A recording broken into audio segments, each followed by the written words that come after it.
ونيسرك لليسرى فذكر إن نفعت الذكرى سيذكر من يخشى ويتجنبها الأشقى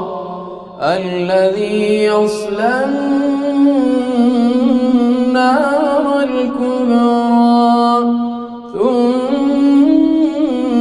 لا يموت فيها ولا يحيا قد أفلح من تزكى وذكر اسم ربه